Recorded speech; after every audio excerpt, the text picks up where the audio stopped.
Nu katiluna mah kedah nyarios anu sami sareng kaayaan atawa situasi. Ulah lamun nyarios teu akur jeung situasi berarti bohong. Misalna ulah heureuy ulah ngabohong lah kieu. Misalna kieu kumaha deal di dinya loba jelema, loba aya 100 urang mah. Puguh di dieu teh aya 5 urang, ngomongkeun 100 urang. Tah itu kan ngobrol teu akur jeung kaayaan situasi. Ai kaayaan 5 urang ari dibejakeun 100 itu teu kenging. Ya. Tuluy teu kenging heureuy. Caketeun jalma anu nuju sedih, nuju prihatin.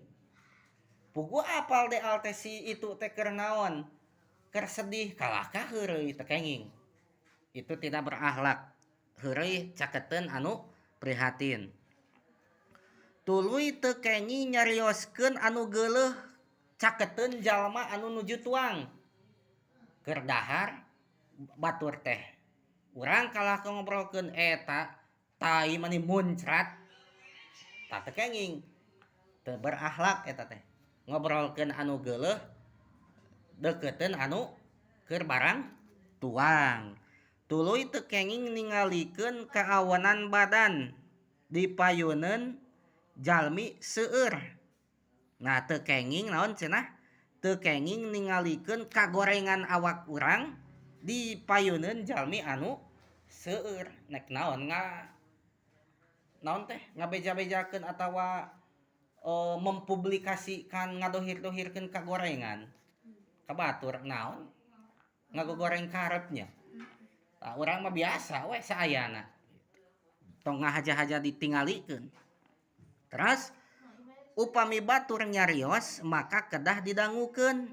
Batur teh nyarios ka deal teh. Deal dangukeun sakedap atawa kumaha we nyarita ka deal tah. Dengekeun naonanan teh. Caritaanana teh. Ulah dipotong. Batur keur nyaritakeun keur ngobrol ulah dipotong.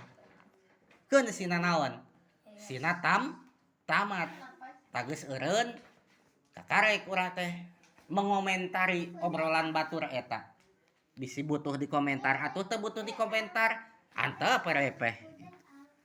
Upami aya nu teu kahartos tanyakeun bari naroskeunna oge make tata krama. Margi Rasul bah kieu cenah. Di mana-mana nyarios sok ngabulak-balik eta kalimah dugi ka 3 kali Rasul mah. Mun nyarios teh sok dibalikan 3 kali Rasul mah. Bisi teu jelaseun nu ngadengekeunana. Misalkeun kieu, deal kade ieu teh pasihkeun ka si Ju Halim. Deal kade pasihkeun ka si Ju Halim. Deal kade pasihkeun ka si Ju Halim. Misalna eta mah sok ngauwih 3 kali Rasul mah.